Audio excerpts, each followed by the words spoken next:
गर्दन सीधी कोमलता के साथ गहरा लंबा श्वास लेंगे।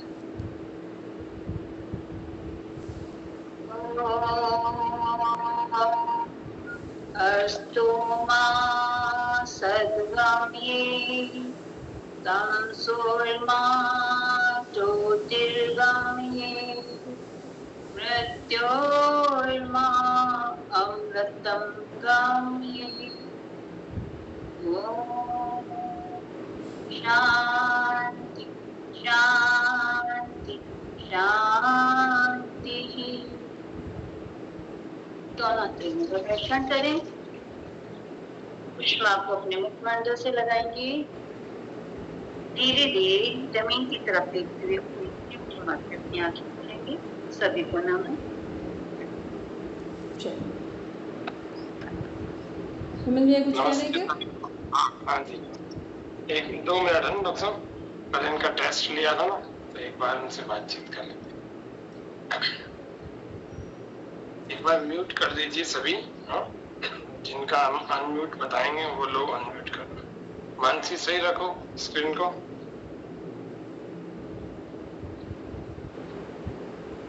तो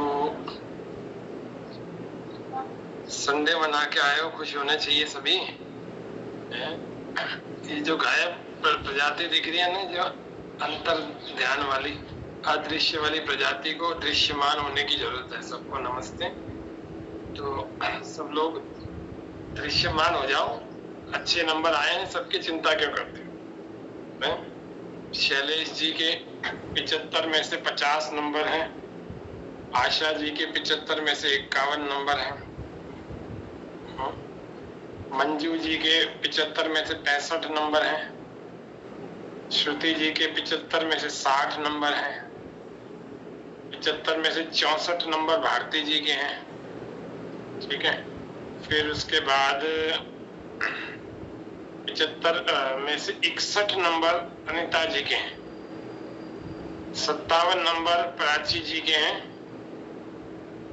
65 नंबर अंजू जी के हैं। हेमलता जी के 64 हैं। मानसी के 60 हैं। रेणु जी के 61 नंबर हैं और पूर्णिमा के 47 हैं। कुसुम लता जी के 61 हैं। 50 के जो पार है ना, वो सब अपने लिए जोरदार ताली बजा और अपने आप को शाबाशी। जो 50 के पार है, मेरे हिसाब से पूर्णिमा को छोड़ के सभी लोग 50 के पार हैं, कोई दिक्कत नहीं है।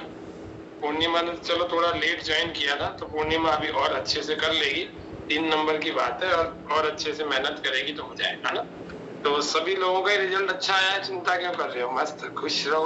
रही बात क्वेश्चंस की, तो 2-4 क्वेश्चंस ऊपर नीचे आए होंगे, वो तो सभी परीक्षाओं में आते हैं, उसकी आदत डाल लो, है ना।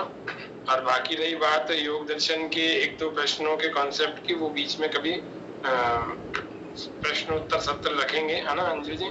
तब डॉक्टर साहब से और मेरे से आप लोग पूछ लें, ठीक है। उनको आप पेंडिंग में साइड में लिख के रख लो, है ना। अगर कुछ ऐसे किसी के कंफ्यूजन्स हैं जिससे कि है ना, क्योंकि कुछ क्वेश्चंस खुलते हैं तो फिर विषय खोलेगा, विषय खोलेगा तो फिर माहौल भी वैसा ही हो जाएगा, दर्शन वाला माहौल हो जाएगा। आज का एनाटॉमी फिजियोलॉजी की बात है, दर्शन वाला माहौल नहीं बनाना चाह रहे। तो इसीलिए और भी कुछ किसी के क्वेश्चंस हो, इनको लगता हो कि कल की परीक्षा से संबंधित कुछ क्वेरीज हैं, तो आप आराम से साइड में इसको लिख लो, ठीक है। तो फिर उसको बीच में कभी प्रश्न उत्तर का 1 घंटे का ही पूरा सेशन लगा देंगे, तो डॉक्टर साहब और हम केवल प्रश्नों का ही उत्तर देंगे। तो डॉक्टर साहब शुरू करें? ठीक है। तो मजा आया ना परीक्षा देने में? वो तो यूनिट 2 की हैं, अच्छे क्वेश्चन आए ना। कुछ तो ऐसे आया कि ये सारे के सारे इतने सरल आए, बिल्कुल ABCD, और कुछ तो इतने कठिन आए, ये कब पढ़ाया था? फिर दिमाग में लगाया होगा, हाँ ये भी पढ़ा था। फिर कभी कभी ये समझ में आया होगा, अरे 2 दिन क्लास हमने मिस कर दी, उसमें तो नहीं पढ़ाया था। हाँ, 2-4 क्वेश्चन ऐसे हैं जो कॉमन सेंस के आधार पर थे, और 1-2 उल्का पिंडों की आदत डाल दो, वो सब परीक्षा में YCB में भी आएगा, ठीक है। उल्का पिंड समझते हो? ठीक है डॉक्टर साहब, करिए। कभी कभी गिरता है। चलिए, तो मतलब ये क्या बोल रहे थे? हाँ ठीक है चलिए। इनसे ये कह रहे थे कि इन जितने लोग हैं इसमें भी और 8 से 9 वाली क्लास है, जिनका कोई ऐसा क्वेश्चन लगा करे कि अभी हमें आंसर चाहिए, तो आराम से वॉइस मैसेज कर दिया करो। तो हमें हेमंत भैया को जिसको जहाँ आराम देखेंगे या समय देखेंगे वही आंसर दे देंगे, ठीक है, ताकि आपका ये ना हो कि आज क्वेश्चन उठा है तो एक हफ्ते बाद आंसर मिला, तो पूरे दिन में कहीं ना कहीं हम लोगों को इतना टाइम होता है, तो वॉइस मैसेज से आंसर देना सबसे सही तरीका है। जैसे उदाहरण के लिए जो विषय जो टॉपिक आपको जिस भी शिक्षक ने पढ़ाया है, मान लो आयुर्वेद नेचुरोपैथी मैंने पढ़ाया है, तो आप मेरे नंबर पर वॉइस मैसेज डाल देना, है ना। डॉक्टर साहब ने योग दर्शन पढ़ाया तो डॉक्टर साहब के नंबर पर डाल देना।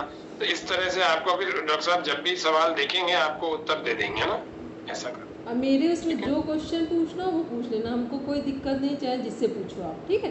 ये क्वेश्चन का मतलब कि वो हम लोगों से गुजरा हुआ टॉपिक है, तो जिसको जहाँ लगे, जिसकी भाषा में समझ में आता हो, और जब लगे क्वेश्चन, बस सुबह से रात तक में आंसर हम लोग दे देंगे, बस इतना कर देंगे, ठीक है। समस्या सबकी सॉल्व हो जाए, ताकि इकट्ठे के लिए आप नहीं बैठे और हम लोग भी नहीं बैठेंगे। एक चीज और सबको, साथियों जितने भी हमारे विद्यार्थी हैं, सबको एक चीज बता देता हूँ। आपके 3.1.1 एक सिलेबस का सबसे पहला पॉइंट है, इसके बारे में आज अपन स्टार्ट करेंगे। इसके बारे में पॉइंट टू पॉइंट जो नोट्स है ना, वो तो आपको इस कक्षा के बाद मिलेंगे। जैसे कक्षा खत्म होगी आपके ग्रुप में आ जाएंगे, लेकिन जितनी समझ विकसित करने की बातें हैं वो अभी डॉक्टर साहब आपको समझा देंगे 3.1.1 में से, ठीक है। जितने महत्वपूर्ण जो चीजें समझने योग्य हैं, जो एकदम समझ में आती हैं, वो धीरे धीरे करके अभी आज की कक्षा में अपन देखेंगे, ठीक है। रही बात टू दी पॉइंट नोट्स की, तो टू दी पॉइंट्स नोट्स आपको अभी ग्रुप में मिलेंगे। आपका कार्य है, ये आपका होमवर्क है कि आपको उसको पढ़ना है ढंग से, ठीक है।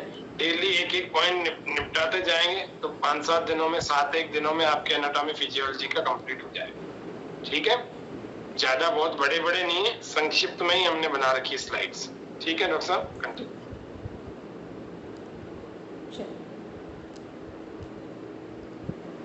एक बार सभी लोग अपना देखेंगे, ये जो स्क्रीन में शेयर हो रहे हैं हमारे सभी सिस्टम, अपना अपना पेन पेपर उठाएंगे, या फिर जो हम क्वेश्चन करेंगे उनका आंसर आप देते जाएंगे, ठीक है।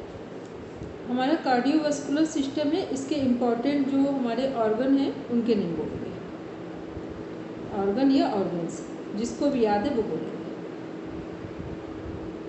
इसमें मेन तो एक तो हार्ट रहता है, ठीक है, और हार्ट के साथ ब्लड भी इसी में आएगा, क्योंकि हार्ट का काम वही है ब्लड को पहुंचाना, ठीक है, ठीक है। और जो हमारी आर्टरीज, वेन्स और कैपिलरीज होती है, ठीक है, जो हमारी नस, नाड़ियाँ, ये सब है, वो सब इसी का पार्ट है। चलिए अब आते हैं डाइजेस्टिव सिस्टम के मेन ऑर्गन। डाइजेस्टिव सिस्टम के तो मैम बाउल से स्टार्ट हो जाते हैं। चलिए आप बोलेंगे मंजू मैम, सब लोग एक एक करके सब बोलते जाएंगे, ताकि सब कनेक्ट हो जाए कि हम क्या पढ़ रहे हैं। बोलेंगे मंजू मैम जी। आमाशय कहाँ से शुरू होगा, कहाँ से शुरू होगा डाइजेस्टिव सिस्टम? अच्छा, भोजन नली, हाँ। मुख से, मुख भोजन नली, मुख, दांत, जीभ, ये सब याद है। अच्छा जी जी। सलाइवा भी तो आएगा ना, सलाइवरी ग्लैंड, सलाइवा। जीभ में सलाइवा ही कनेक्ट हुआ, जीभ में सलाइवा कनेक्ट हो जाएगा, ठीक है। और बोलते जाएंगे जी। आमाशय, छोटी आंत, बड़ी आंत। देखो यहाँ से ध्यान रखें, जो भोजन की नली है उसको विंड पाइप या आहार नली बोलते हैं, ठीक है। ईसोफेगस या विंड पाइप, और हिंदी में आहार नली। तो जो जिसको सरल लगता है बस उसको याद करना, ठीक है। फिर उसके बाद आमाशय बोलते जाएंगे मुझे फटाफट। आमाशय, हाँ, लीवर अलग होता है नहीं, आमाशय। लीवर उसी में, आमाशय के अलग अंग है वहीं पर डाइजेस्टिव सिस्टम। यकृत भी आता है। यकृत लीवर का ही हिंदी नाम है, अच्छा, ठीक है। लीवर को ही हिंदी में यकृत बोलेंगे, ठीक है। फिर छोटी आंत, बड़ी आंत। बढ़िया, ठीक। छोटी आंत, पैनक्रियास मैम, पैनक्रियास। पैनक्रियास भी इसी में आएगा, ठीक है। गॉल ब्लैडर भी इसी में आएगा, जिसमें पित्त बनकर आता है, ठीक है। और फिर इसके बाद लास्ट हिस्सा क्या जाएगा इसमें, रेक्टम, और फिर उस रेक्टम में मलाशय, फिर एनस पार्ट जहाँ से हमारा स्टूल पास होता है, ठीक है। ये पूरे सब किसके अंग थे हमारे डाइजेस्टिव सिस्टम के, ठीक है। फिर आते हैं एंडोक्राइन सिस्टम, बोलेंगे चंद्रकला मैम भी, और जो भी बोलना चाहे जल्दी जल्दी बोलेंगे, वेट नहीं करना। एंडोक्राइन सिस्टम में कौन कौन से अंग आएंगे या क्या आएगा एंडोक्राइन सिस्टम के अंदर? हिंदी में बताइए। एंडोक्राइन सिस्टम का मतलब अंतःस्रावी तंत्रिका तंत्र। मैं बताऊं? हाँ बोलिए बोलिए। मैम हमारे शरीर में कुछ जैसे थायराइड ग्रंथि है, पैराथायराइड ग्रंथि है। रेणु जी बोलेंगे सभी जो हमारी ग्लैंड्स हैं, ठीक है, ग्रंथियां हैं, अब नाम बोलते जाएंगे। हाँ, सभी ग्रंथियां जो है जैसे कि थायराइड ग्रंथि, पैराथायराइड ग्रंथि, और तो ये वो भी pituitary gland, pineal gland, thyroid, adrenal. एक मिनट रुकिए, श्रुति मैम पूरा बोलिए। क्रिया करती है, रसायन छोड़ती है, जो शरीर के इंटरनल भाग ठीक को है, कार्य करने में बैलेंस होता है। ठीक है, 1 मिनट रुकेंगे सब लोग। श्रुति मैम स्टार्टिंग से बोलिए, पूरा सीक्वेंस में बोलिए पूरा। पिट्यूटरी ग्लैंड, नहीं, पहले हाइपोथैलेमस से स्टार्ट कीजिए। Hypothalamus, pineal, pineal, pituitary gland, thyroid, parathyroid और थाइमस, पैनक्रियास, एड्रिनल, 2 हैं किडनी के ऊपर, adrenal, gonadal gland. Gonadal, very good. अब एक बार फिर बोलिए इसी को, पूरा सिस्टम से बोलिए। थाइमस, नहीं, हाइपोथैलेमस से, हाइपोथैलेमस से। हाइपोथाइमस, हाइपोथाइमस, नहीं, हाइपोथैलेमस, हाइपोथैलेमस, हाइपोथैलेमस, THALMUS, ठीक है, thalamus. Hypothalamus, pituitary gland, hypothalamus से pineal, hypothalamus, pineal gland, pituitary gland, thyroid, parathyroid, thymus, pancreas, gonadal, adrenal, जो एड्रिनल, ये एड्रिनल और गोनेल। अब एक बार फिर बोलिए, सही करके आराम से बोलिए सबको। हाइपोथैलेमस से बोलिए, सब ध्यान से सुन लेंगे। Hypothalamus, pineal, pituitary gland, thyroid, parathyroid, pancreas, thymus, pancreas, adrenal gland, gonadal gland. Very good, ठीक है। ये क्या है, सब हमारे किसके अंदर आते हैं? एंडोक्राइन सिस्टम के। ये सभी ग्लैंड्स क्या हैं? ये सभी ग्लैंड्स हमारे चक्रास हैं। योग की भाषा में क्या है सर? चक्र। और वैसे एनाटॉमी फिजियोलॉजी में क्या है? ग्लैंड्स है। और इनसे क्या निकलते हैं? हार्मोन्स निकलते हैं, और इन्हीं को केमिकल्स भी कहा जाता है। इस समय रिपोर्ट्स में कई बार केमिकल्स लिखा होता है, तो केमिकल्स का मीन्स है यही जो हार्मोन सिक्रेट हो रहे हैं।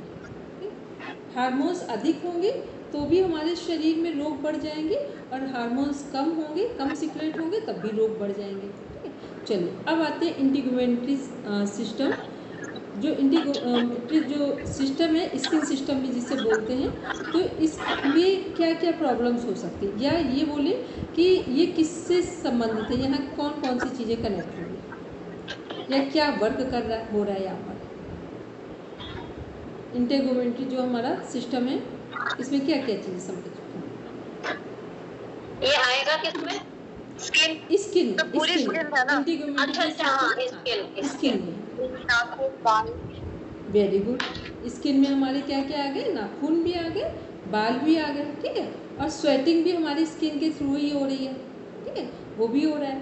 दूसरा, स्किन क्या कर रही है? हमारे पूरे मसल्स को एक सुरक्षा कवच दे रही है, टेम्परेचर से बाहर के हमें बचाने में मदद कर रही है, और जितने भी एक्सीडेंटल जो केसेस होते हैं वहाँ पर भी स्किन हमें प्रोटेक्शन ही देती है, ठीक है। ये सब किसके अंदर है? स्किन में आ रहा है। अब आते हैं लिम्फेटिक सिस्टम। बोलेंगे लिम्फेटिक सिस्टम के मेन क्या क्या यहाँ पे वर्किंग है या प्रोसेसिंग है? WBC, RBC को कंट्रोल करता है। इसको क्या रखेंगे? ब्लड और ब्लड सेल्स किसका पार्ट है? Lymphatic system. ब्लड और ब्लड सेल्स। तो ब्लड के अंदर क्या क्या है हमारा? ब्लड के अंदर प्लाज्मा, प्लेटलेट्स, RBC और WBC, सब किसके अंदर है? ब्लड के अंदर है। प्लाज्मा, प्लेटलेट्स, RBC, WBC, सब लोग इसका एक की नोट्स बनाकर हम इससे करेंगे पूरा ग्रुप। प्लेटलेट्स या प्लेट, क्या बोल स्पेलिंग क्या है इसके? प्लेटलेट्स, प्लेट और लेट्स लगा दीजिए लास्ट पे। PLAY plate. हाँ, PLAT प्लेट। जो प्लेट बोलते हैं ना, प्लेटलेट्स होते हैं ना, जो हम लोग के ब्लड में कम हो जाती है अचानक से, ठीक है। Plate LATES late. प्लेटलेट्स हमारे जो ब्लड में कम हो जाते हैं, जिसके कारण एकदम से इम्यूनिटी गिर जाती है, ठीक है। तो ये क्या है, ब्लड में क्या क्या है हमारा है, WBC, RBC, सबसे प्लाज्मा, हाँ, प्लेटलेट। प्लेटलेट, ठीक है। ये चारों चीजें किसके अंदर है, हमारे ब्लड के अंदर है, और ये किसका पार्ट है, लिम्फेटिक सिस्टम, ठीक। अब इसके मुख्य जो मेन ऑर्गन है, ये तो सेल्स हो गई। ऑर्गन कौन कौन से, एक है स्प्लीन, जिसे प्लीहा या तिल्ली बोलते हैं, स्प्लीन, SPLEE, स्प्लीन, ठीक है।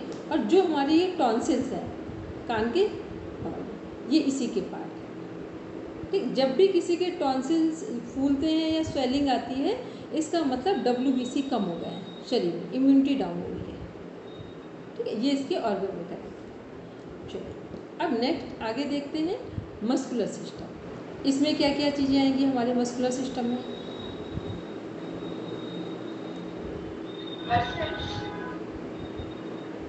ये हमारी यहाँ मसल्स आएंगी सभी, ठीक है। और जो मसल्स हैं, इनका वर्क क्या है, फ्लेक्सिबिलिटी, वेरी गुड, सुरक्षा देना, ठीक और है, सुंदरता देना। वेरी गुड, ठीक है। ये सब किसका, हाँ बोलेंगे मंजू, हम क्या कह रहे हैं, जी मोमेंट भी इसकी वजह हाँ से, वही मोमेंट देना और फ्लेक्सिबिलिटी देना। और जो वर्क है, जितनी मसल्स हमारी अच्छी होंगी, उतनी फ्लेक्सिबिलिटी अच्छी होगी, ठीक है। स्टिफ होगी मसल्स तो फ्लेक्सिबिलिटी डाउन हो जाएगी, मूवमेंट भी अच्छा नहीं आएगा। तो ये हमारा मस्कुलर सिस्टम हो गया। नेक्स्ट आते हैं नर्वस सिस्टम। ऑर्गन बोलेंगे नर्वस सिस्टम के, या डिवीजन, हाँ बोलेंगे, ऑल नर्व्स, हम सारी नर्व्स जो होते हैं हमारी बॉडी का, सारे इसमें नर्वस सिस्टम में आ जाएगा, ठीक है। और सोर्स इंफॉर्मेशन का, जो सोर्स ऑफ इंफॉर्मेशन, सारे शरीर का कंट्रोल होता है, समझने समझाने हटने। इसमें नर्वस सिस्टम में सबसे जो मेन इंपॉर्टेंट चीज़ है वो क्या है, ब्रेन और स्पाइन। CPU है स्पाइन। हाँ, ब्रेन वही हो गया, CPU हो गया। ब्रेन को CPU बोलते हैं, सेंट्रल प्रोसेसिंग यूनिट, ठीक है। और स्पाइन, ये हमारे नर्वस सिस्टम के मेजर ऑर्गन हैं, ठीक, ब्रेन और स्पाइन। फिर इसके बाद जो डिवीज़न है वो अलग पार्ट है। चलिए नेक्स्ट देखते हैं इसमें। और नर्वस सिस्टम की सेल का नाम क्या है, जो सबसे बड़ी सेल है बॉडी की, न्यूरॉन, ठीक। ये क्वेश्चन न्यूरॉन, ठीक, अभी आगे पढ़ेंगे। न्यूरॉन, स्पेलिंग बता दीजिए। Neuron NEURON, neuron. नेक्स्ट देखते हैं इसी में हम लोग रिप्रोडक्टिव सिस्टम, न्यूरॉन। फिर रिप्रोडक्टिव सिस्टम में कौन कौन से हमारे ऑर्गन आएंगे, अब मेल के भी है और फीमेल के भी है। ओवरी यूट्रस फीमेल में, न्यूरल ट्यूब, हाँ वेरी गुड। और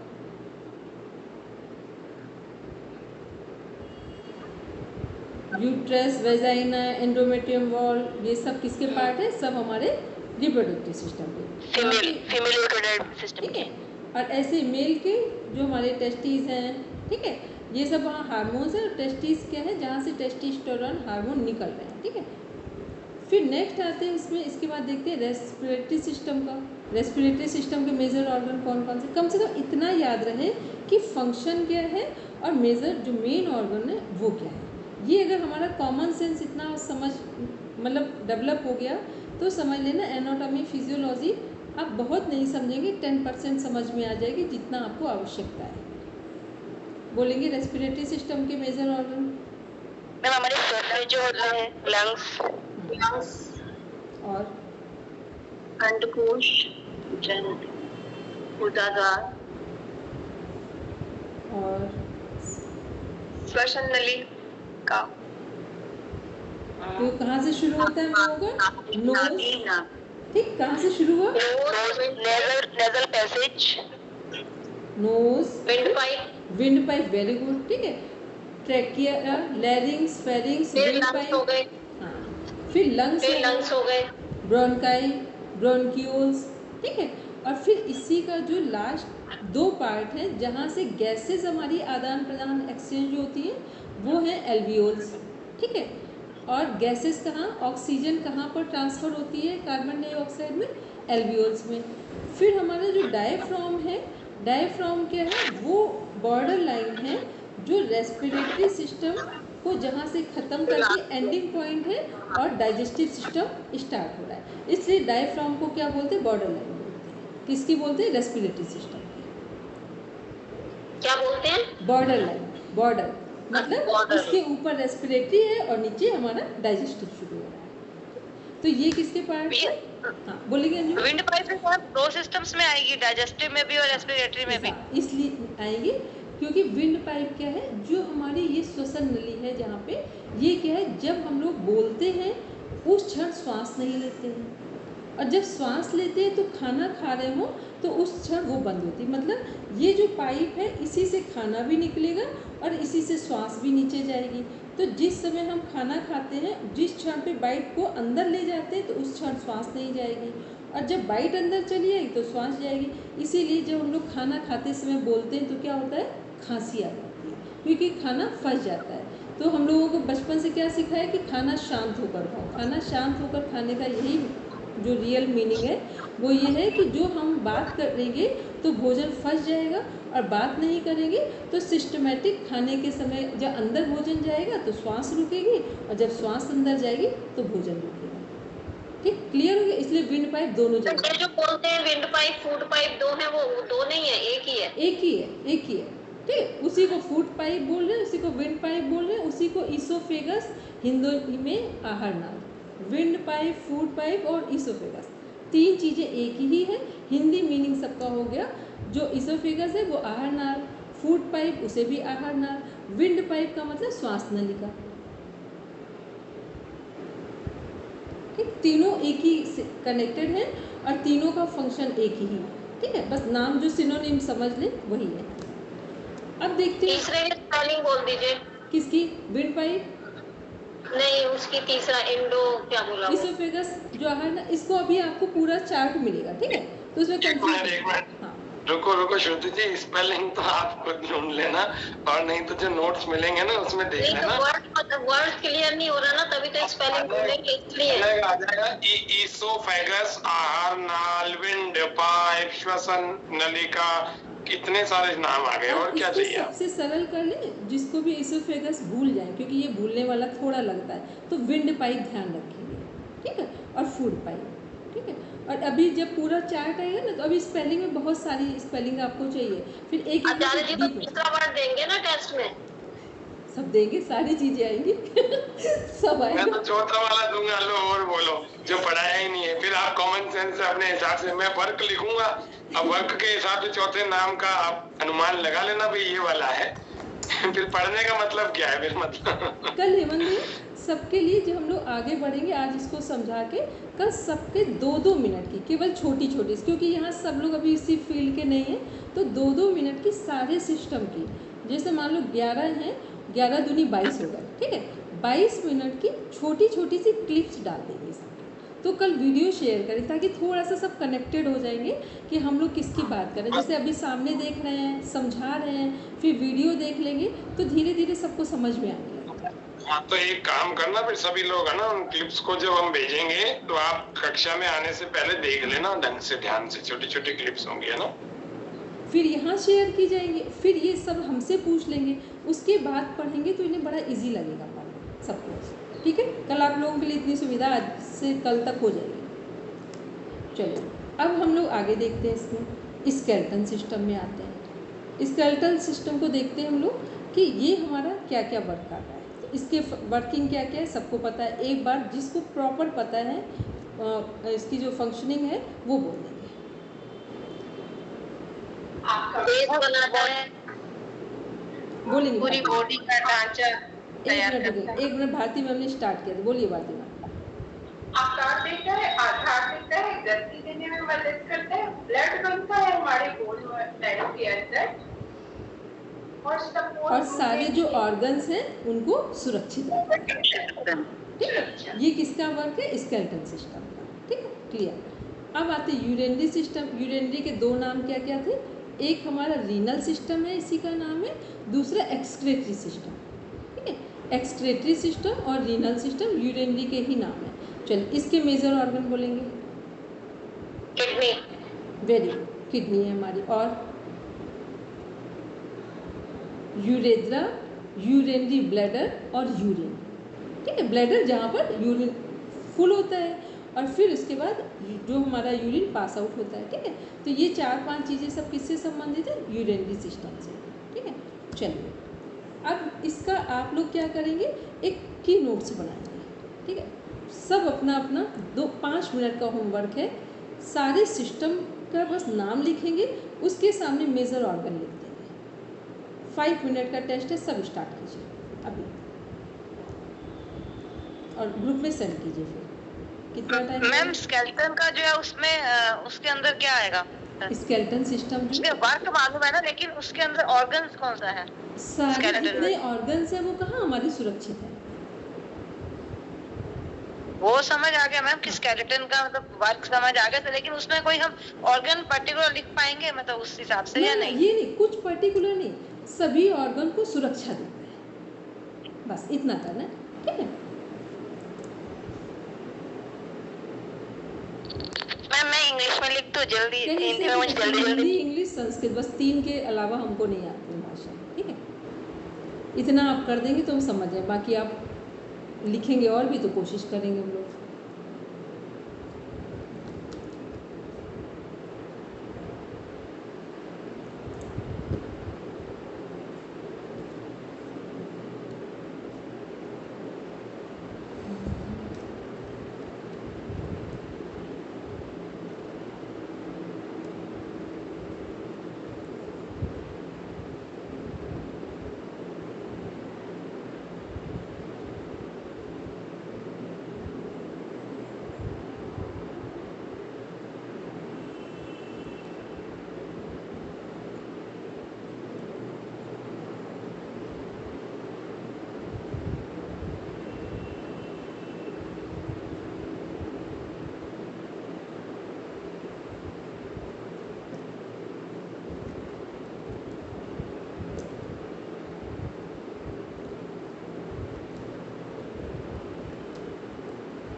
जैसे ही सबका हो जाए सब सेंड कर कीजिए।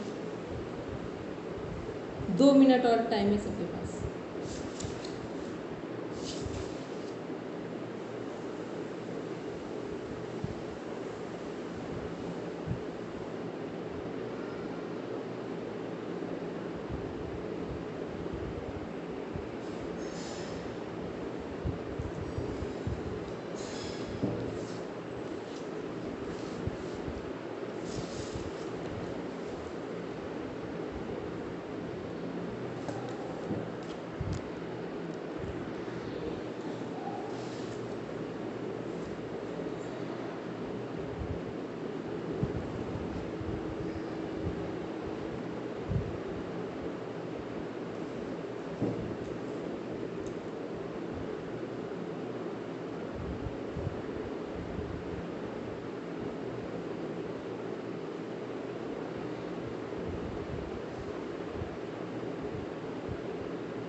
सभी लोग एक स्क्रीनशॉट लेकर ग्रुप में सेंड कर दीजिए।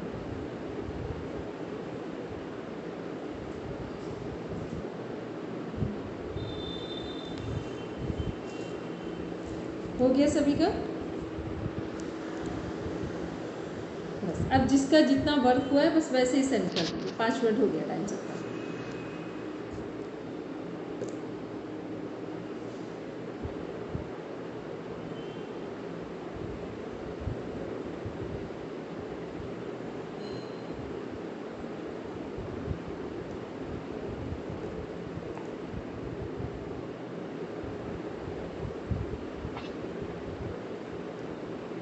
श्रुति मैम लिखिए, स्पेलिंग आप बोल रही थी ना, ये तो आपका माइंड उसी में हो जाएगा। जिसका हो गया वर्क वो नोट कर ले। इसोफेगस की स्पेलिंग OESOPHAGUS। ओ इसमें साइलेंस है इसोफेगस में। चलिए अब सबने अगर सेंड कर दिया मैटर तो आगे बढ़ेंगे हम लोग। सबसे पहले देखते हैं स्केलेटन सिस्टम। जो अभी हम लोग ये लास्ट देख रहे थे, इसमें सिस्टमेटिक अरेंज नहीं किया गया था, ठीक है। सारे जो हमारे सिस्टम में वो तो हैं, पर सिस्टमेटिक अरेंज नहीं है यहाँ पर। अब जो हम लोग देख रहे हैं पढ़ेंगे तो सिस्टमेटिक ही पढ़ेंगे। जैसे हम लोगों ने स्टार्टिंग में सिस्टम देखे थे, लर्न किए थे, तो सिस्टम लर्न कैसे किए थे हम लोगों ने, जैसे सिस्टम है हमारे। सबसे पहले स्केलेटन सिस्टम, फिर मस्कुलर सिस्टम, फिर स्किन सिस्टम, फिर nervous system, endocrine system, respiratory system, circulatory system, फिर lymphatic system, digestive system, excretory system और रिप्रोडक्टिव सिस्टम। ऐसे ही हम लोग सिस्टमेटिक सिस्टम्स को पढ़ेंगे, ठीक है। तो जो हमारा फर्स्ट सिस्टम है उसको देखते हैं हम लोग, ये बना कैसे है। कल जो आपको भी वीडियो सेंड करेंगे हेमंत भैया, उसमें बहुत अच्छे से सारी चीज़ दिखाई गई हैं। पहले आप देखेंगे सारी चीज़ें, फिर स्क्रीन पर शेयर होंगे वो वीडियोस, और स्क्रीन पर हम उनको डिफाइन भी करेंगे। तो कल आपको ऐसा लगेगा कि एनाटॉमी फिजियोलॉजी पढ़ना काफ़ी आसान है। सपोज करके कहीं ऐसा लगे कि हम कुछ मीनिंग मिस्टेक्स हो रही हैं, या हमें पर्टिकुलर नेम लर्न नहीं हो रहे हैं, तो ऐसे में क्या ध्यान में रखना है, ऐसे में ध्यान रखना है कि कौन सी हड्डी कहाँ पर, बोन कहाँ पर है, और उसका फंक्शन क्या है।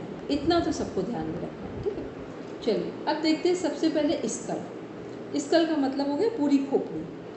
तो ये हमारा सिर का पार्ट दिखा रहा है। फिर देख रहे हैं ह्यूमरस। ह्यूमरस क्या है हमारा, जो दोनों हाथ हैं हमारे, इसके ऊपर वाला पार्ट। हालांकि इसमें कंप्लीट नहीं है, एक मिनट आगे भी देख लें, कंप्लीट तो नहीं है ये, ठीक है। अभी इसमें बस केवल हम लोग मेन पॉइंट्स को देख रहे हैं। फिर इसका डॉक्टर साहब कहिए तो एक वीडियो चला दूं इसका मैं अभी। हेमंत भैया हो तो तुरंत आप चला दीजिए, तो बहुत आसान है। हाँ, इसको स्क्रीन को वो कर दी है ना, स्टॉप कर दी, चलाइए, थोड़ा इजी हो जाएगा इनके लिए। हाँ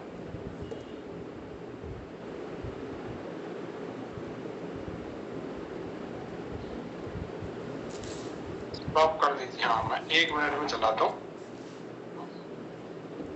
पता है, एक बार एनाटॉमी फिजियोलॉजी आपको बेसिक समझ में आ गई तो उसका रियल मीनिंग ये निकल के आएगा कि जो भी आप योग में करते हैं, जो भी हम सीखते हैं, उसको हम खुद में रियलाइज़ कर पाएंगे कि जो मान लो हम ध्यान कर रहे हैं, हम भोजन कर रहे हैं, हमको गुस्सा आ रहा है, तो उसका सबका इफ़ेक्ट कहाँ आता है, ठीक है। हम कोई आसन कर रहे हैं तो उस आसन का इफ़ेक्ट कहाँ आ रहा है, कहाँ नुकसान हो रहा है, कहाँ हमें लाभ मिल रहा है। ये कब पता चलता है, जब हमें अपनी एनाटॉमी फिजियोलॉजी पता होती है। बहुत डीप में ना हो पर नॉर्मल तो, ठीक है। अब देखते हैं हमारी बॉडी में 206 बोन्स प्रेजेंट होती हैं। ये बोन्स हमारी बॉडी का स्केलेटन बनाती हैं, और फिर स्केलेटन हमारी बॉडी को framework, support, protection and movement provide करता है। ह्यूमन स्केलेटन को 2 पार्ट्स में डिवाइड किया जाता है। Number 1 axial skeleton, number 2 appendicular skeleton.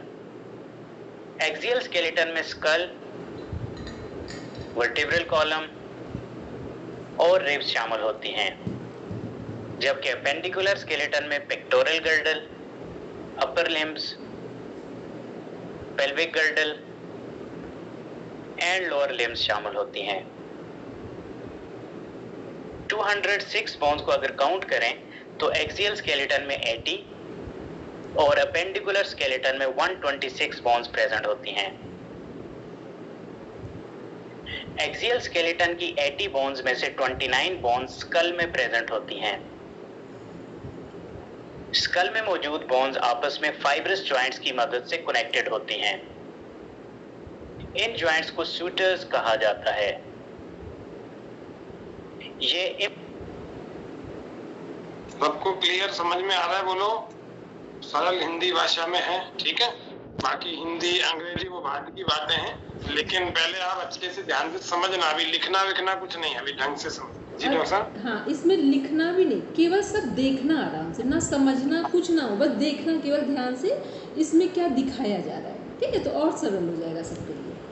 हाँ, लिखना किसी को नहीं है ना, आराम से कमर सीधी करके ध्यान से समझो। फिर ये रिकॉर्डिंग हो गई ना, आपको आ जाएगी दोबारा जितनी बार चाहो देखें। इमूवेबल जॉइंट्स होते हैं। यही वजह है कि हमें मैंडिबल बोन के अलावा स्कल में कोई और बोन मूव करती हुई नजर नहीं आती। चलें अब स्कल में मौजूद बोन्स को जरा डिटेल से देखते हैं। स्कल में मौजूद बोन्स को दो पार्ट्स में डिवाइड किया जाता है। Number 1 cranium, number 2 facial bones.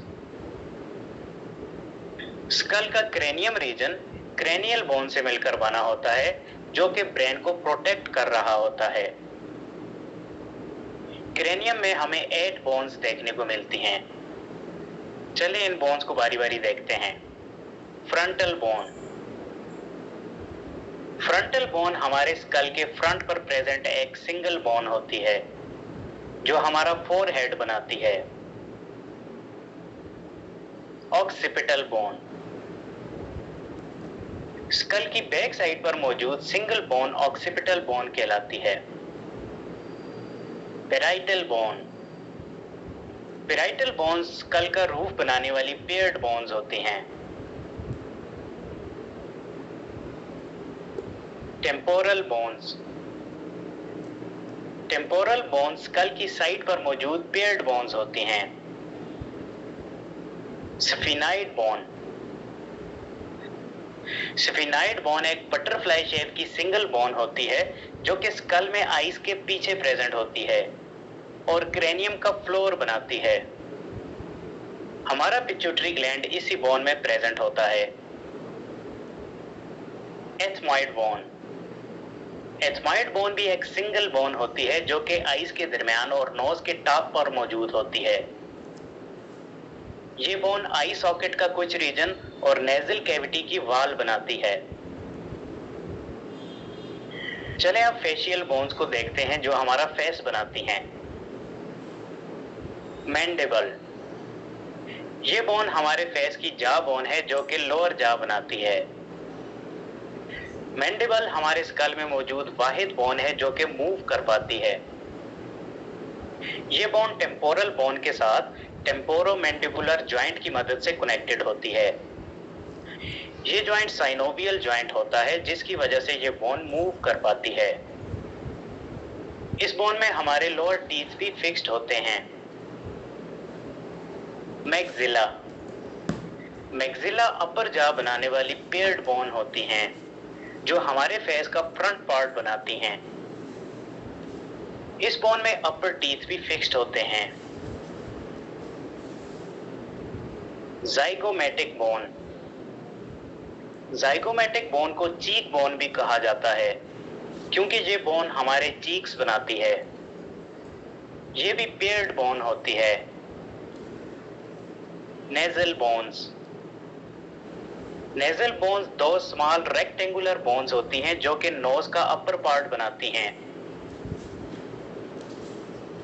Lacrimal bones. Lacrimal bones आई सॉकेट के इनर कॉर्नर में मौजूद बोन्स होती हैं, जो कि टीयर डक्ट्स को सपोर्ट प्रोवाइड करती हैं। Palatine bones. पैलाटाइन बोन्स दो एल शेप्ड बोन्स होती हैं, जो नेजल कैविटी के पीछे मौजूद होती हैं। ये बोन्स हार्ड पैलेट का रूफ बनाने में हेल्प करती हैं। Inferior nasal कॉन्चा। इंफीरियर नेजल कॉन्चा एक कर्व्ड शेप पेयर्ड बोन होती है जो नेजल कैविटी के अंदर प्रेजेंट होती है। ये बोन हमारे नाक में इंटर होने वाली एयर को वार्म एंड मॉइस्ट बनाने में हेल्प करती है। वॉर्मर बोन हमारी नेजल कैविटी को दो पार्ट्स में डिवाइड करने वाली सिंगल बोन होती है। हायोइड बोन एक यू शेप बोन होती है जो हमारे नेक रीजन में लैरिंक्स के ऊपर मौजूद होती है। ये बोन हमारी टंग को सपोर्ट प्रोवाइड करती है। ये तो आ गई फेशियल बोन्स। इनके अलावा हमारे स्कल में ईयर बोन्स भी प्रेजेंट होती हैं। ये बोन्स मिडिल ईयर में प्रेजेंट होती हैं जिनके नाम हैं मेलियस, इनकस एंड स्टेपीज। ये बोन्स हमें साउंड को सुनने में हेल्प करती हैं। स्टेपीज हमारी बॉडी की सबसे छोटी बोन कंसीडर की जाती है। स्कल की बोन्स को अगर काउंट करें तो 8 cranial bones, 15 facial bones and 6 ear bones होती हैं जो टोटल 29 बोन्स काउंट की जाती हैं। रिब्स हमारे एक्सियल स्केलेटन का पार्ट होती हैं। हमारे जिस्म में टोटल 24 रिब्स मौजूद होती हैं जो बैक साइड से वर्टेब्रल कॉलम और फ्रंट साइड से स्टर्नम के साथ अटैच होती हैं। स्टर्नम को चेस्ट बोन भी कहा जाता है। ये बोन रिब्स की अटैचमेंट के अलावा चेस्ट में मौजूद ऑर्गन्स की प्रोटेक्शन का काम भी करती है। ये एक सिंगल बोन होती है जिसे 3 पार्ट्स में डिवाइड किया जाता है। सबसे ऊपर वाला क्यूब शेप पार्ट मेन्यूब्रियम कहलाता है। सेंट्रल वाला सबसे बड़ा पार्ट बॉडी ऑफ स्टर्नम कहलाता है, जबकि लास्ट वाला स्मॉल पार्ट जाइफॉइड प्रोसेस कहलाता है। ये तीनों पार्ट्स मिलकर स्टर्नम बनाते हैं। स्टर्नम और रिब्स के कनेक्शन में कार्टिलेज मौजूद होता है। इस कार्टिलेज की प्रेजेंस की वजह से रिब्स में स्लाइट फ्लेक्सिबिलिटी आती है, जिससे सांस लेते वक्त रिब्स बाहर को निकल पाती हैं और इस तरह से लंग्स को इन्फ्लेट होने के लिए फ्री स्पेस मिलती है। चलें अब रिब्स को जरा डिटेल से देखते हैं। रिब्स हमारे जिस्म में पेयर की फॉर्म में मौजूद होती हैं, यानी कि रिब्स के टोटल 12 पेयर्स हमारे चेस्ट रीजन में मौजूद होते हैं। रिब्स को हमेशा ऊपर से काउंट करके नंबरिंग दी जाती है। ऊपर वाली 7 रिब्स को ट्रू रिब्स या वर्टेब्रोस्टर्नल रिब्स कहा जाता है। वर्टेब्रोस्टर्नल रिब्स का नाम इन्हें इसलिए दिया जाता है क्योंकि ये रिब्स बैक साइड से वर्टेब्रल कॉलम और फ्रंट साइड से स्टर्नम के साथ अटैच होती हैं। इसके अलावा 8 से 12 नंबर तक की रिब्स को फॉल्स रिब्स का नाम दिया जाता है, जिनमें से रिब नंबर 8 से लेकर 10 तक की रिब्स को वर्टेब्रोकॉन्ड्रल रिब्स कहा जाता है। ये नाम इन्हें इसलिए दिया जाता है क्योंकि ये वाली 3 रिब्स फ्रंट साइड से डायरेक्ट स्टर्नम के साथ अटैच नहीं होती, बल्कि रिब नंबर 7 के कार्टिलेज के साथ जाकर अटैच होती हैं। यही वजह है कि इन रिब्स को वर्टेब्रोकॉन्ड्रल रिब्स कहा जाता है, क्योंकि कॉन्ड्रल का मतलब होता है कार्टिलेज। इसके बाद लास्ट की 2 रिब्स को फ्लोटिंग रिब्स कहा जाता है। ये नाम इन्हें इसलिए दिया जाता है कि ये रिब्स फ्रंट साइड से स्टर्नम के साथ किसी भी तरीके से अटैच नहीं होती। रिब्स का फंक्शन चेस्ट में मौजूद वाइटल ऑर्गन्स को प्रोटेक्ट करना और सांस लेने के प्रोसेस को आसान बनाना होता है।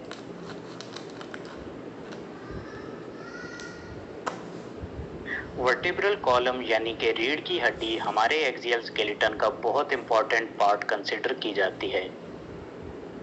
इसे बैकबोन या स्पाइन भी कहा जाता है। वर्टिब्रल कॉलम हमारी गर्दन से स्टार्ट होकर डीप पेल्विस रीजन तक जाती है और हमारे पूरे स्केलेटन को बेस यानी कि फ्रेमवर्क प्रोवाइड करती है। इसके अलावा स्पाइनल कॉर्ड भी वर्टिब्रल कॉलम के सेंटर में प्रेजेंट होती है, जिसे हमारी वर्टिब्रल कॉलम प्रोटेक्ट करती है। वर्टेब्रल कॉलम में 33 वर्टेब्राई मौजूद होती हैं।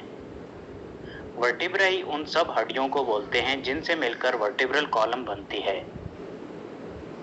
अगर हम वर्टेब्रल कॉलम की एक हड्डी की बात करें तो उसके लिए वर्टेब्रा का वर्ड यूज किया जाता है। चलिए हम वर्टेब्रल कॉलम की एनाटॉमी को डिटेल से देखते हैं। वर्टेब्रल कॉलम को 5 सेक्शंस में डिवाइड किया जाता है। सबसे ऊपर वाले रीजन को सर्विकल वर्टेब्राई कहा जाता है। इस रीजन में 7 वर्टेब्राई मौजूद होती हैं जिनको C1 से C7 तक की नंबरिंग दी जाती है। इसके बाद थोरेसिक रीजन में मौजूद वर्टेब्रल कॉलम को थोरेसिक वर्टेब्राई कहा जाता है। इस रीजन में भी 12 वर्टेब्राई मौजूद होती हैं जिन्हें T1 से T12 तक की नंबरिंग दी जाती है। इसके बाद पेट वाले रीजन में मौजूद वर्टेब्रल कॉलम को लंबर वर्टेब्राई कहा जाता है। इस रीजन में 5 वर्टेब्राई मौजूद होती हैं जिन्हें L1 से L5 तक की नंबरिंग दी जाती है। वर्टेब्रल कॉलम में हम जैसे जैसे ऊपर से नीचे को मूव करते हैं तो हर नीचे वाली वर्टेब्रा ऊपर वाली वर्टेब्रा से साइज में बड़ी होती जाती है। लंबर रीजन में मौजूद वर्टेब्राई सबसे बड़ी और मजबूत होती हैं। ऐसा इसलिए होता है कि इस रीजन से पूरी बॉडी को सपोर्ट मिलनी होती है और इन वर्टेब्राई ने अपने ऊपर बॉडी का सारा वजन उठाना होता है। इसके बाद पेल्विस रीजन में मौजूद वर्टेब्रल कॉलम को सैक्रल वर्टेब्राई कहा जाता है। इस रीजन में 5 वर्टेब्राई मौजूद होती हैं जो आपस में फ्यूज होती हैं, इसलिए इसे सिंगल बोन ही काउंट किया जाता है। ये वर्टेब्राई हिप बोन के बीचों बीच मौजूद होती है। इसके बाद लास्ट में कॉक्सिक वर्टेब्राई मौजूद होती है जो 4 छोटी फ्यूज्ड वर्टेब्राई से मिलकर बनी होती है। इसे भी सिंगल बोन ही कंसिडर किया जाता है।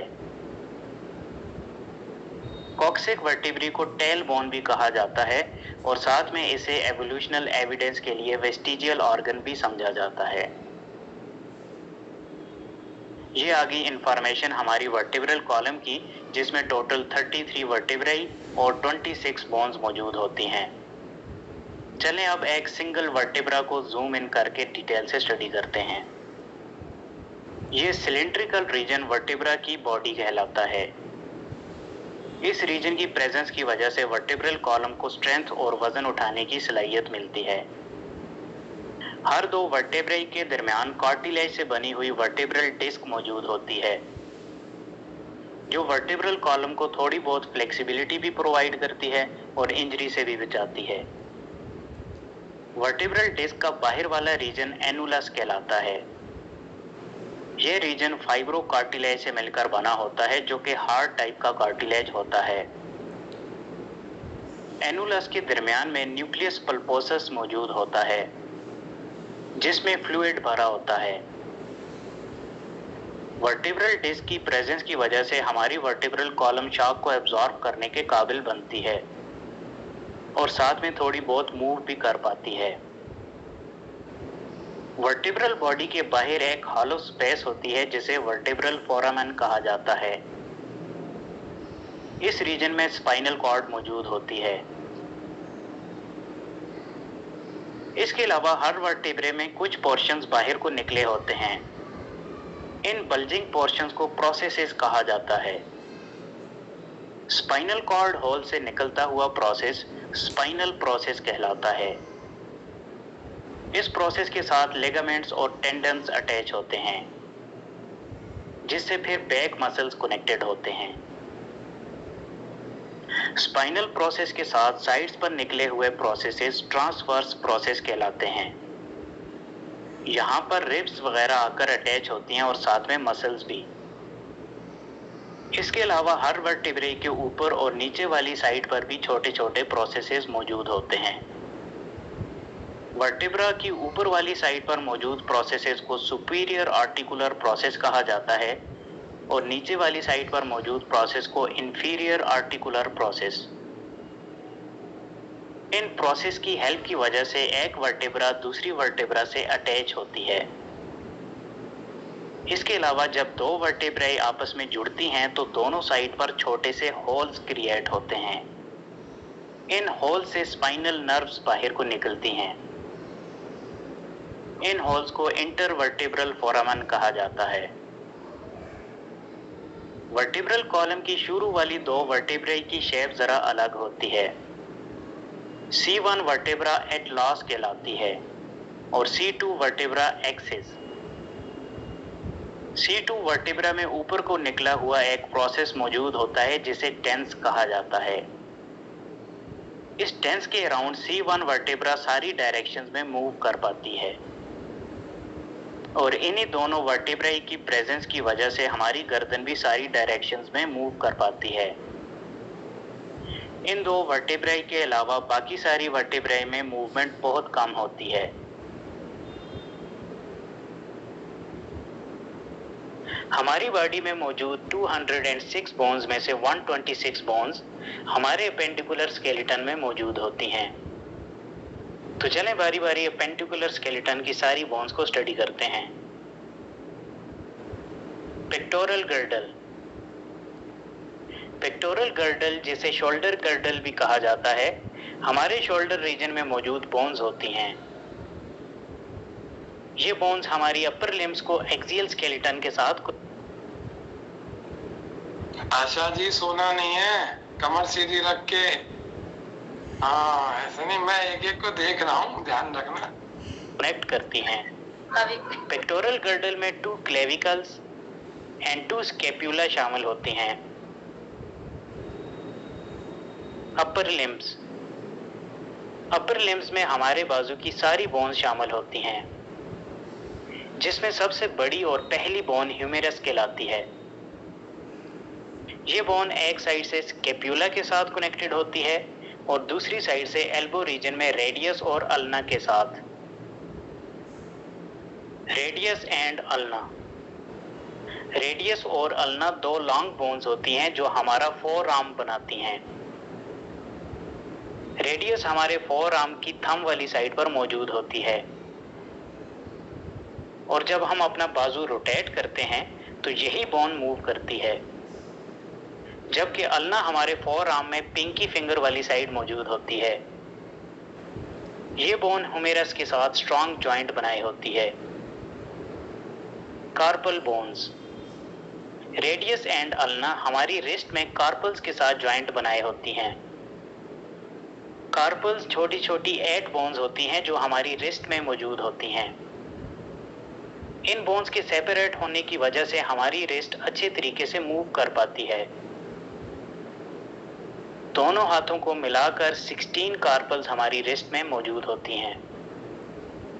मेटाकार्पल्स। मेटाकार्पल्स 5 बोन्स होती हैं जो हमारे हाथ की पाम बनाती हैं। ये बोन्स एक साइड से कार्पल्स के साथ अटैच होती हैं और दूसरी साइड से फेलेंजेस के साथ। दोनों हाथों में मिलाकर 10 मेटाकार्पल्स प्रेजेंट होती हैं। फेलेंजेस। फेलेंजेस हमारी फिंगर्स में मौजूद बोन्स होती हैं। हर हाथ में 14 फेलेंजेस प्रेजेंट होती हैं, यानी हर फिंगर के अंदर 3 फेलेंजेस होती हैं सिवाय थंब के। थंब के अंदर 2 फेलेंजेस मौजूद होती हैं। इस तरह टोटल मिलाकर 14 फेलेंजेस एक हाथ में प्रेजेंट होती हैं। फेलेंजेस और मेटाकार्पल्स की वजह से हम हाथों से चीजों को अच्छे तरीके से ग्रैब कर सकते हैं। दोनों हाथों में टोटल 28 फेलेंजेस प्रेजेंट होती हैं। चलें अब पेल्विक गर्डल की बोन्स को स्टडी करते हैं। पेल्विक गर्डल को हिप गर्डल भी कहा जाता है। पेल्विक गर्डल की बोन्स लोअर लिम्स को एक्सियल स्केलेटन के साथ कनेक्ट करती हैं। हिप बोन एक किस्म की पेयर्ड बोन होती है जिसको 3 सेगमेंट्स में डिवाइड किया जाता है, लेकिन याद रहे कि ये सेगमेंट्स कनेक्टेड होते हैं, इसलिए हिप बोन को सिंगल बोन ही कंसिडर किया जाता है। और क्योंकि हिप बोन पेयर की फॉर्म में मौजूद होती है, यानी दोनों साइडों पर प्रेजेंट होती है, इसलिए हिप बोन 2 in नंबर होती है। हिप बोन के अगर सेगमेंट्स की बात की जाए तो ये segments ilium, ischium, and pubis कहलाते हैं। चलें अब लोअर लिम्स की बोन्स को स्टडी करते हैं। फीमर। फीमर हमारी बॉडी और लोअर लिम्स की सबसे बड़ी बोन होती है। ये बोन एक साइड से हिप बोन और दूसरी साइड से टिबिया एंड फेब्यूला के साथ कनेक्टेड होती है। Tibia and fibula. Tibia and fibula bones एक साइड से फ्यूमर और दूसरी साइड से टार्सल्स के साथ कनेक्टेड होती हैं। टिबिया को शिन बोन भी कहा जाता है। ये बोन फिब्यूला से मोटी और स्ट्रांग होती है। इसकी लोकेशन इनर साइड यानी कि थंब वाली साइड पर मौजूद होती है, जबकि फिब्यूला बोन टिबिया के मुकाबले में पतली होती है और ये बोन बाहर वाली साइड पर मौजूद होती है। ये बोन हमारी लेग और एंकल को एडिशनल स्टेबिलिटी प्रोवाइड करती है। टार्सल्स। हमारे पांव के एंकल रीजन में ग्रुप की फॉर्म में 7 बोन्स प्रेजेंट होती हैं, जिन्हें टार्सल्स कहा जाता है। टार्सल्स टिबिया एंड फेब्यूला को मेटाटार्सल्स के साथ कनेक्ट करती हैं और साथ में ये बोन्स हमें चलने में, पांव को रोटेट करने में और बॉडी वेट को उठाते वक्त बैलेंसिंग में हेल्प करती हैं। दोनों पांव की टार्सल्स को अगर मिलाकर काउंट किया जाए तो ये 14 इन नंबर होती हैं। मेटाटार्सल्स। मेटाटार्सल्स पांव में मौजूद 5 बोन्स होती हैं जो फुट का मिडिल पार्ट बनाती हैं। मेटाटार्सल्स बॉडी वेट को सपोर्ट करने और चलने फिरने में हेल्प करती हैं। फेलेंजेस। हाथ में मौजूद फेलेंजेस की तरह पांव में भी 14 फेलेंजेस प्रेजेंट होती हैं। दोनों पांव की फेलेंजेस को अगर काउंट किया जाए तो 28 बोन्स बनती हैं। अपेंडिकुलर स्केलेटन की सारी बोन्स को अगर काउंट करें तो इनकी तादाद 126 बनती है। चलें अब बॉडी में मौजूद सभी बोन्स को काउंट कर लेते हैं। स्कल में टोटल 29 बोन्स होती हैं। चेस्ट रीजन में स्टर्नम और रिब्स को मिलाकर 25 बोन्स होती हैं और स्पाइन में 26 बोन्स प्रेजेंट होती हैं। इस तरह एक्सियल स्केलेटन में टोटल 80 बोन्स प्रेजेंट होती हैं। अपेंडिकुलर स्केलेटन में पेक्टोरल गर्डल और अपर लिम्स में टोटल 64 बोन्स प्रेजेंट होती हैं, जबकि पेल्विक गर्डल और लोअर लिम्स में टोटल 62 बोन्स होती हैं और ये टोटल मिलाकर 126 बोन्स बनती हैं। इस तरह अगर एक्सियल स्केलेटन और अपेंडिकुलर स्केलेटन की बोन्स को मिला दिया जाए तो टोटल 206 बोन्स बनती हैं। होपफुली आपको वीडियो पसंद आई होगी। मैं मानसी को ऐसा लग रहा था सपने आ रहे हैं, इतना रेस्टिंग मोड में मानसी थी। इंटरेस्टिंग था मैम, बहुत इंटरेस्टिंग था। चलिए, इसमें क्या सबसे अच्छा था उसको ध्यान रखेंगे। जो लास्ट वाला पार्ट है उसको कम से कम 4 से 5 बार सब सोने से पहले देखें, बिल्कुल जो एंडिंग में देख रहे थे, ठीक है। उससे एक अपना आइडिया लग जाएगा कि जो हमारी 206 हड्डियां हैं ये कैसे हो रही हैं, ठीक है। 80 कैसे अपर की हो रही है और जो लोअर लिम्स हैं हमारे अदर जो हैं वो मतलब अपर का जो अपेंडिकुलर है हमारा और एक्सियल दोनों के बीच में जो संख्या है वो कितनी है और सिर में कितनी है, जैसे 29 अभी हम लोगों ने देखा, ठीक है, पूरा यहाँ से लेकर हाइट बोन से। फिर जो आगे का स्टर्नम रिब के 25, बैक देखा स्पाइन 26 हो गए, ठीक है। फिर हाथों में दोनों साइड देखा, दोनों हाथों के 64 हो गए, पैरों के 62 हो गए, टोटल नंबर ऑफ बोन्स ऐसे काउंट करना है, ठीक है। फिर उसके बाद फिर अंदर जाएंगे, क्योंकि अभी हमें इतना पता है बहुत सारी बोन्स कौन कौन सी चीज़ें होगी जो बोन्स के अंदर का पार्ट जोड़ने वाला था, वहाँ से बोन्स हो गया सबका, ठीक है।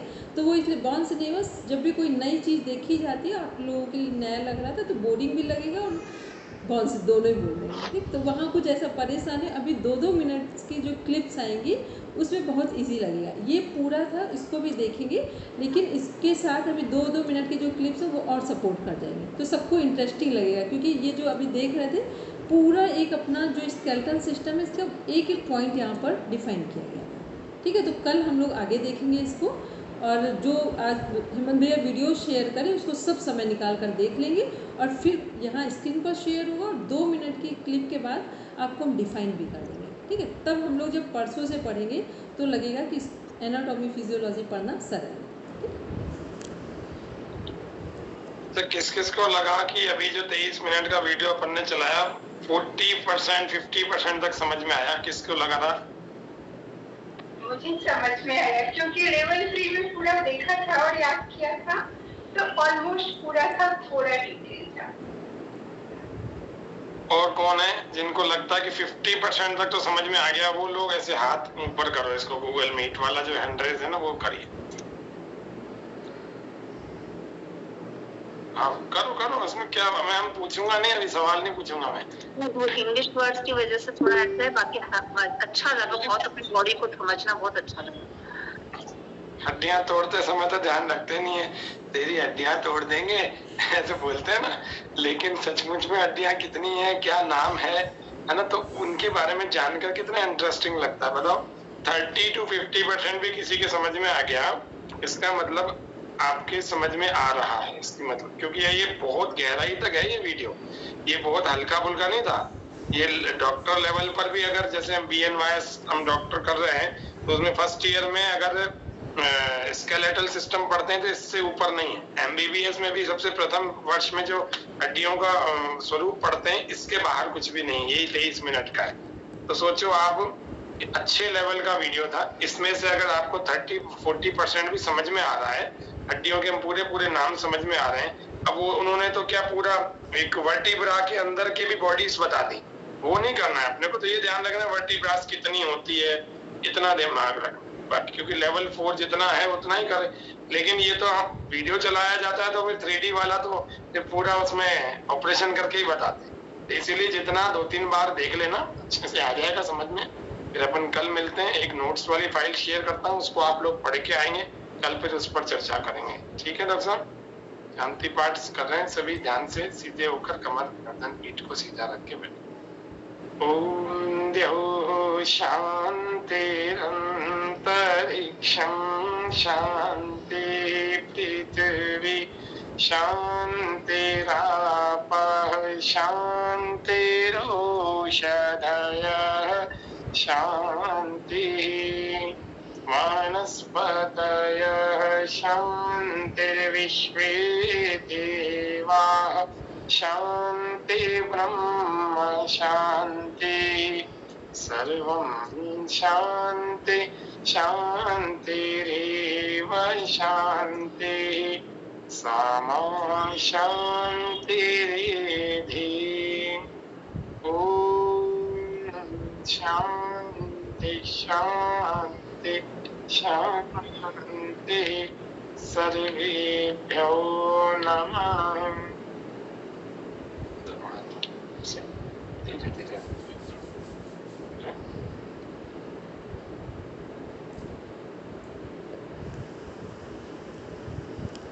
चलिए, सभी को प्रणाम, शुभ रात्रि।